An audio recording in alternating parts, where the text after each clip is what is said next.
Hi everyone, this is Raphael from SideQuest Studios. Now let's move on to another really important part of the game, the battle system. Before heading into the action, let me give you a brief introduction about how battles are triggered, since this is another really unique element of Rainbow Moon. During exploration, you will come across a lot of nasty foes that roam around the planet. Each enemy that you see on the world map represents a group of monsters. Based on the information attached to this enemy, you can easily determine how many monsters you are going to encounter, as well as their highest level. Simply collide with one of these monsters and the battle gets started. Alternatively, you will also frequently receive random encounter invitations. Random encounters are completely optional and can be disregarded if you choose to. However, if you have just wiped out all the enemies in one region or simply wish to raise your level, you can fight these optional battles. Now finally, let's get back to the actual battle system.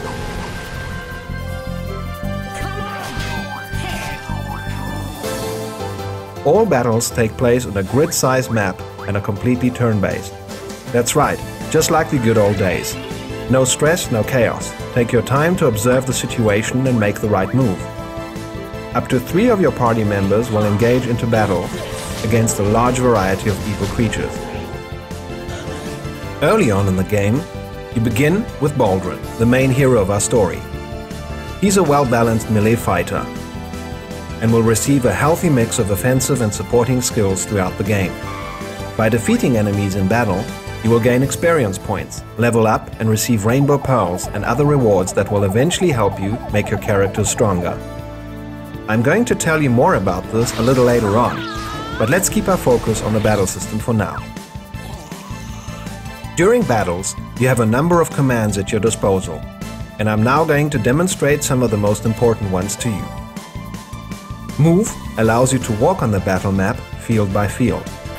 Attack lets you execute a short or long-range attack command, and Defend is a great command to end your turn and make you less vulnerable to enemy attacks.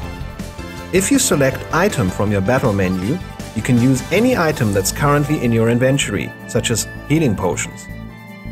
Whenever you feel that you are on the losing streak, you can choose the Escape command and abandon the battle during your turn.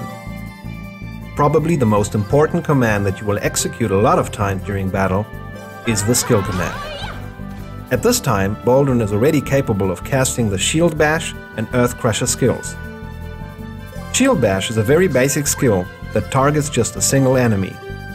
It's more powerful than a normal attack, but there's really nothing more to it. Executing skills will cost you mana points, or in short MP, and Shield Bash is on the cheap side, costing just 2 MP to execute. Earth Crusher, on the other hand, has the ability to hit 2 targets at once. On top of that, there's also a 25% chance to bound the enemies. Once an enemy is bound, he cannot move for a few turns, which gives you a better chance to avoid damage from him. Casting skills can be a very useful tool, and what you have just seen is really just the beginning. In total, there are over 120 different skills that you will come across. Apart from attack skills, there are also support skills such as healing your characters and various other skills like analyzing enemies or even casting light and food. Further negative conditions that you can inflict on others include poisoning your enemies, slowing them down, dazing them, and many others. Whenever you hit an enemy, the inflicted damage is based on 2 systems. The first one is called Bias System and the second one is the Weapons Affinity System. Each party member, as well as each enemy type, have a bias with a tendency to be more physical, balanced or magical fighter. Depending on the bias tendency of your party member, as well as the bias of your enemy, attacks in battle will be more or less effective. For example, a physical character will inflict greater damage on a magical enemy and vice versa. At the same time, a physical character is also more vulnerable to attacks from enemies with strong magical bias values. However, if you want to completely maximize your damage output, you also need to take the Weapons Affinity system into consideration. In Rainbow Moon there are 6 different weapon classes: swords, bows, lances, axes, staffs and slingshots. Each character and each monster belongs to one of these 6 classes. Each weapon class has a counterpart that it is particularly strong or particularly weak against. During each attack, there is a distinctive rock-paper-scissor mechanism in place that is indicated by colored damage numbers. Baldwin, for example, belongs to the Sword class and is most effective when he fights enemies that belong to the Bow class, increasing his damage by nearly 40%. Both of these two systems, the bias and the weapon affinities, work alongside. That means that with a little bit of experience and practice, you can cause extra damage of up to 200%.